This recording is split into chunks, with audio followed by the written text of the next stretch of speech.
नमस्कार, आपके साथ मैं हूं साक्षी जोशी। कल रात 8 बजे प्रधानमंत्री मोदी ने 20 लाख करोड़ के आर्थिक पैकेज का ऐलान किया था और अब ठीक 24 घंटे बाद रात 8 बजे हम उसी आर्थिक पैकेज की वो किश्त लेकर हाजिर हैं जिसमें देश के तमाम लोगों के लिए थोड़ी राहत वाली खबर है। उद्योगों से लेकर टैक्स पेयर्स यानी नौकरी पेशा लोगों को आर्थिक बोझ से बचाने की कोशिश की गई है। आसान भाषा में दिखाते हैं कि 20 लाख करोड़ में से आज 6 लाख करोड़ वाले पैकेज में किसे क्या मिला।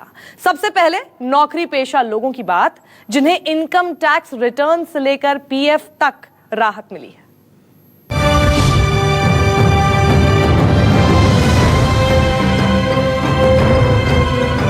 ये आर्थिक पैकेज 20 लाख करोड़ रुपए का है।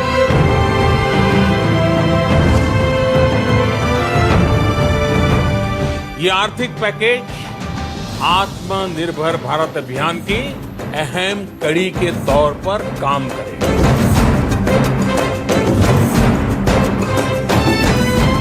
बीस लाख करोड़ के भारी भरकम आर्थिक पैकेज वाली राहत में देश के आम आदमी को क्या मिला, किसके हिस्से में कितनी रकम आई, किसको किस तरह से टैक्स में राहत मिली, निवेश से लेकर टैक्स तक और पीएफ से लेकर आर्थिक मदद तक किसको क्या मिला। हम आपको बताते हैं कि 20 लाख करोड़ के आर्थिक पैकेज से देश के किस नागरिक के हिस्से में क्या आया। सबसे पहले आपको दिखाते हैं कि टैक्स पेयर्स को कितनी राहत मिलेगी। अगले साल तक टीडीएस और टीजीएस भुगतान में 25% छूट दी जा रही है। 31 मार्च 2021 तक टीडीएस भुगतान में 25% छूट जारी रहेगी। टीडीएस में छूट से बाजार में 50,000 करोड़ रुपए का फ्लो बढ़ेगा। विवाद से विश्वास स्कीम के तहत कंपनियों को टैक्स में राहत मिलेगी।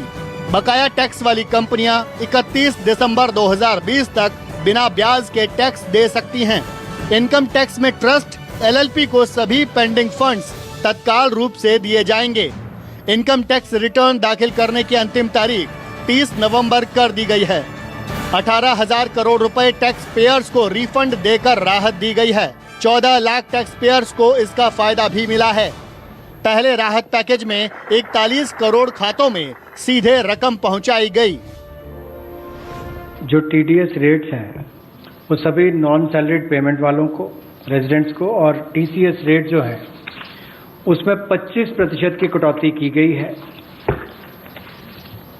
फाइनेंशियल ईयर 2020-2021 के लिए, और इससे 50,000 करोड़ रुपए का लगभग लाभ आम जनता को मिलने वाला है। इनकम टैक्स की रिटर्न के लिए जो ड्यू डेट थी वित्तीय वर्ष 2019-20 के लिए, उसको 31 जुलाई 2020 और 31 अक्टूबर 2020 से बढ़ाकर 30 नवंबर 2020 कर दिया जाएगा, और टैक्स ऑडिट को भी 30 सितंबर 2020 से बढ़ाकर 31 अक्टूबर 2020 कर दिया जाएगा। टैक्स पेयर्स यानी नौकरी पेशा वालों पर आर्थिक पैकेज में खास ध्यान दिया गया है। इसमें कम वेतन वालों को बड़ी राहत और ज्यादा वेतन वालों को थोड़ी राहत मिली है। ईपीएफ के लिए दी गई आर्थिक सहायता 3 महीने बढ़ाई गई है। मार्च, अप्रैल और मई के बाद अब अगस्त तक पीएफ पर राहत मिलेगी, यानी 15,000 से कम सैलरी वालों को सरकार सहायता देगी। 15,000 से कम सैलरी वालों के वेतन का 24% सरकार देगी। वेतन का 24% सरकार पीएफ खाते में जमा करेगी। टेक होम सैलरी बढ़ाने के लिए सरकार ने ये कदम उठाया है। जिनका वेतन 15,000 से ज्यादा है उसमें भी सरकार ने राहत दी है। 15,000 से ज्यादा वेतन वालों का पीएफ 12% के बजाय 10% कटेगा। हालांकि सरकारी और पीएसयू के लिए पीएफ का अंशदान 12% ही होगा। पीएसयू पीएफ का 12% ही देंगे, लेकिन कर्मचारी 10% देंगे।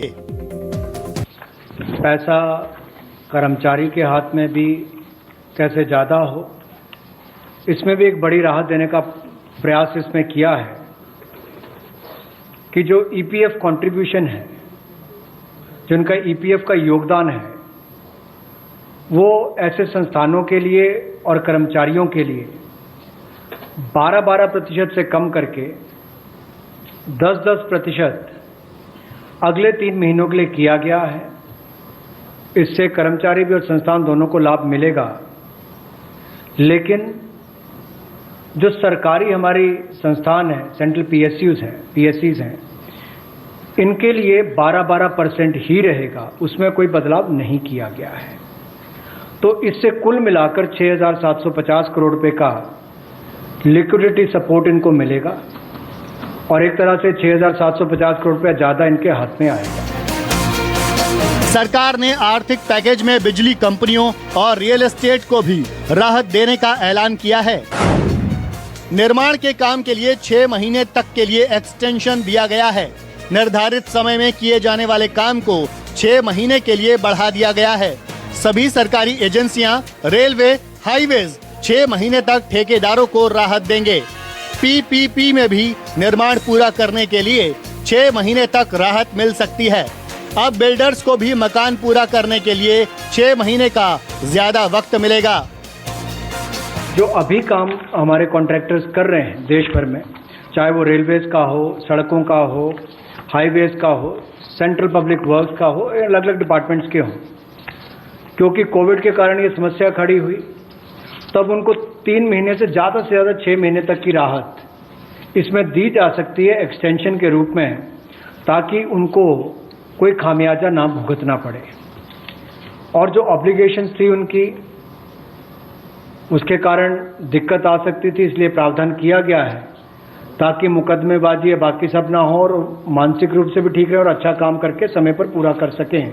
तो 6 महीने तक की इनको राहत दी गई। मान लीजिए मैं कोई ठेका लिया है, 70% किसी ने काम किया और उसके एवज में उसकी आंशिक रूप से वो बैंक गारंटी को वापस किया जा सकता है, ताकि उसके पास और लिक्विडिटी और काम करने के लिए आ सके। एक बहुत बड़ी राहत इस तरह से कॉन्ट्रैक्टर्स को भी देश भर में देने का एक प्रावधान किया है। वित्त मंत्री निर्मला सीतारमण ने एनबीएफसी जैसी कम रेटिंग वाले संस्थान को भी बचाने के लिए 30,000 करोड़ की स्कीम लाने का ऐलान किया। टीडीएस के भुगतान में कटौती लेकर कम वेतन वाले कर्मचारियों का पीएफ जमा करके सरकार ने एक तीर से कई निशाने साधने की कोशिश की। ऐसा करने से एक तरफ कंपनियों को मंदी में आर्थिक बोझ कम सहना पड़ेगा, तो दूसरी तरफ कर्मचारियों की जेब में ज्यादा पैसा होगा। इससे बाजार में कैश फ्लो बढ़ेगा और अर्थव्यवस्था में नकदी बढ़ते ही आर्थिक हालत तेजी से बेहतर हो सकती है। Bureau report, news 24। अब आपको दिखाते हैं कि देश में मौजूद 45 लाख रजिस्टर्ड माइक्रो, छोटे और मध्यम उद्योगों को सरकार ने क्या दिया। देश में रोजगार के सबसे ज्यादा अवसर उपलब्ध कराने वाले एमएसएमई सेक्टर यानी माइक्रो, लघु और मध्यम उद्योगों को 3 लाख करोड़ की राहत अलग अलग तरीके से दी गई है। इसमें जो सबसे अच्छी बात है वो ये कि एमएसएमई सेक्टर को अब नए तरीके से परिभाषित किया गया है, यानी उनके निवेश और टर्नओवर के दायरे को बढ़ा दिया गया है। इसका सीधा फायदा ये होगा कि एमएसएमई सेक्टर से जुड़े उद्योग बिना किसी औपचारिकता और रुकावट के अपना कारोबार बढ़ा सकेंगे। न्यूज 24 आपको बताएगा कि प्रधानमंत्री मोदी ने 2020 की इस आर्थिक मंदी से निपटने के लिए 20 लाख करोड़ का जो पैकेज दिया है, उसमें आपका कितना हिस्सा है, या यूं कहें कि नौकरी से लेकर व्यापार तक और गांव से लेकर शहरी कारोबार तक किसके हिस्से में कितनी रकम या राहत आएगी। सबसे पहले ये जानिए कि देश में कितने सेक्टर हैं और आप किस सेक्टर में आते हैं। 20 लाख करोड़ के कितने हिस्सेदार? नौकरी पेशा, एमएसएमई, कृषि, कुटीर उद्योग, auto industry, real estate, textile उद्योग, बैंकिंग। 20 लाख करोड़ के आर्थिक पैकेज में किसको क्या मिलेगा? इसके तहत एमएसएमई यानी माइक्रो, स्मॉल और मीडियम सेक्टर के उद्योगों को कई तरह की राहत दी गई है।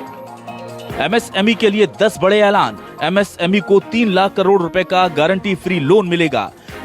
गारंटी फ्री लोन से 45 लाख एमएसएमई यूनिट को फायदा होगा। एमएसएमई को 1 साल तक ईएमआई चुकाने में राहत मिलेगी। जिनका टर्नओवर 100 करोड़ है वो 25 करोड़ तक लोन ले सकते हैं। जो कर्ज दिया जाएगा उसे 4 साल में चुकाना होगा। तनाव में चल रही 2 लाख एमएसएमई को 20,000 करोड़ की मदद मिलेगी। 1 करोड़ तक निवेश को सूक्ष्म या माइक्रो उद्योग माना जाएगा। 10 करोड़ के निवेश वाली यूनिट लघु उद्योग मानी जाएगी। 100 करोड़ टर्नओवर वाले मध्यम उद्योग माने जाएंगे। एमएसएमई के सरकारी बकाये का भुगतान 45 दिनों में होगा।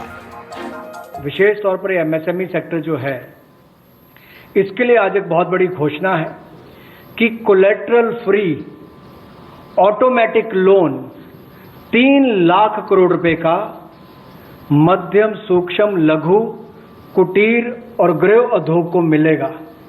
इसमें किसी को अपनी ओर से कोई गारंटी, कोई कोलेटरल देने की आवश्यकता नहीं है और इसका समय सीमा भी 4 वर्ष की होगी और पहले 12 महीने यानी कि पहला 1 वर्ष उनको प्रिंसिपल रीपेमेंट नहीं करना पड़ेगा, इनके मूलधन का चुकाना नहीं पड़ेगा, मूलधन को नहीं चुकाना पड़ेगा और 12 महीने की इस पे छूट रहेगी और 4 वर्ष के लिए उनको ऋण दिया जाएगा।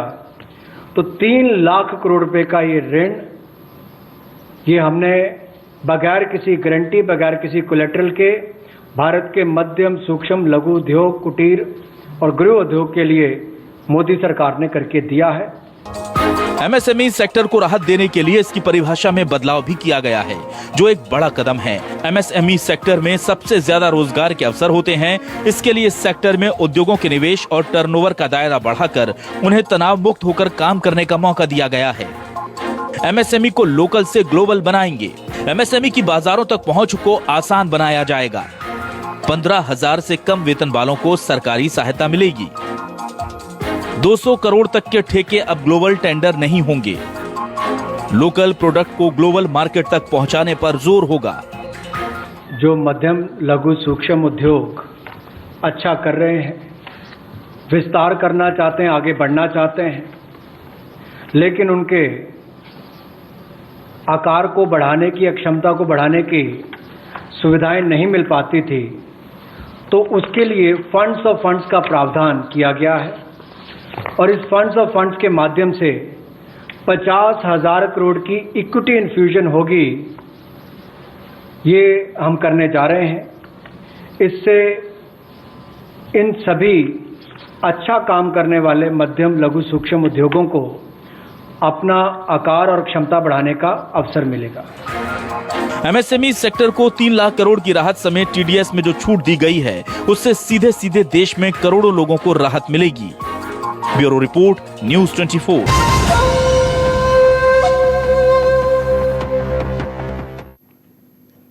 $20 लाख करोड़ के आर्थिक पैकेज से जुड़ी सबसे जरूरी बात आप जानते हैं, इसमें लॉकडाउन के दौरान अब तक किए गए सभी आर्थिक फैसले शामिल हैं।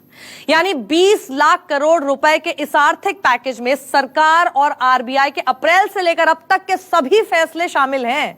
इसे ऐसे समझिए कि 20 लाख करोड़ में से अब तक करीब 13 लाख करोड़ के फैसलों का ऐलान हो चुका है।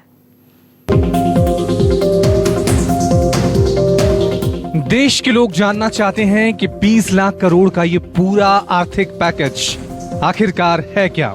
क्या सरकार इतना पैसा बाजार में डालेगी या अर्थव्यवस्था को मजबूत बनाने के लिए बैंक समेत अलग अलग सेक्टरों को टैक्स, आसान कर्ज, कम ब्याज पर कर्ज और कुछ आर्थिक मदद देगी?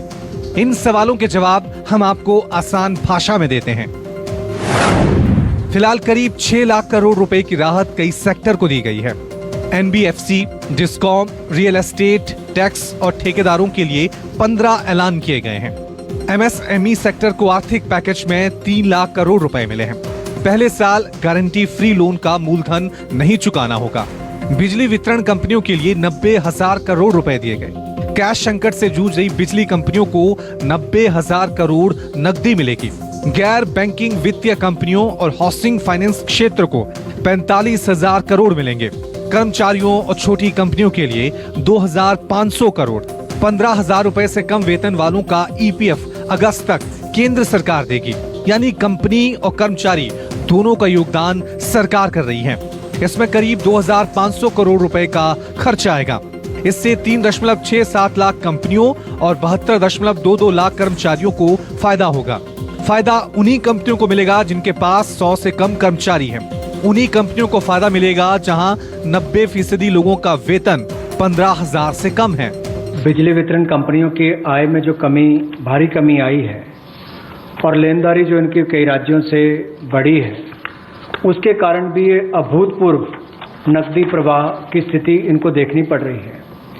इन परिस्थितियों में आम उपभोक्ता को भी नुकसान ना हो, बिजली उत्पादन करने वाले भी और बिजली वितरण करने वाले भी इस अभूतपूर्व समस्या में कहीं उलझ कर ना रह जाएं, इसके लिए 90,000 करोड़ रुपए का प्रावधान डिस्कॉम्स के लिए किया गया है, बिजली वितरण कंपनियों के लिए किया गया है। और ये 90,000 करोड़ रुपया जो बिजली वितरण कंपनियों को दिया जाएगा वो पावर फाइनेंस कॉरपोरेशन और रूरल इलेक्ट्रिफिकेशन कॉरपोरेशन के माध्यम से दिया जाएगा। सबसे पहले वित्त मंत्री ने 1.70 लाख करोड़ के पैकेज की घोषणा की थी। 1.70 लाख करोड़ के पैकेज के तहत पैसा सीधे खातों में ट्रांसफर हुआ है। किसान, मनरेगा मजदूर, महिलाओं, पीएफ खाता धारकों के खाते में पैसा आया। इसके बाद आरबीआई ने भी बाजार में नकदी बढ़ाने के लिए कई ऐलान किए। 27 मार्च को आरबीआई ने बैंक और ग्राहक को राहत देने के लिए सीआरआर में कटौती की। आरबीआई के फैसले से सिस्टम में 3.74 लाख करोड़ कैश आने की बात कही गई। 17 अप्रैल को आरबीआई ने अतिरिक्त 50,000 करोड़ उपलब्ध कराने का ऐलान किया। इसके तहत अलग अलग क्षेत्रों के बैंकों के लिए आर्थिक पैकेज का ऐलान किया था। नाबार्ड को 25,000 करोड़, एसआईडीबीआई को 15,000 करोड़, नेशनल हाउसिंग बैंक को 10,000 करोड़ की मदद। 20 लाख करोड़ में से अब तक 13 लाख करोड़ रुपए के आर्थिक पैकेज का ऐलान हो चुका है। और उन 11 करोड़ लोगों का क्या होगा जिनकी तनख्वाह अब 2 से 3 महीने से नहीं मिली, क्योंकि इस राहत पैकेज में उन 11 करोड़ कर्मियों की चर्चा तक नहीं की गई। जनता की जेब में पैसा डालने का प्रावधान कहां है? इस पूरे पैकेज में आम जनमानस या छोटी इकाइयों को सीधा 1 रुपया हासिल नहीं होगा, तो ऐसे में उनको गति और प्रगति कैसे प्रदान हो पाएगी? सरकार के आर्थिक पैकेज को लेकर अब सबकी निगाहें किसानों और बड़े उद्योगों पर टिकी है, क्योंकि ये दोनों ही क्षेत्र अर्थव्यवस्था के बुनियादी और जरूरी पहलू हैं। Bureau report, news 24।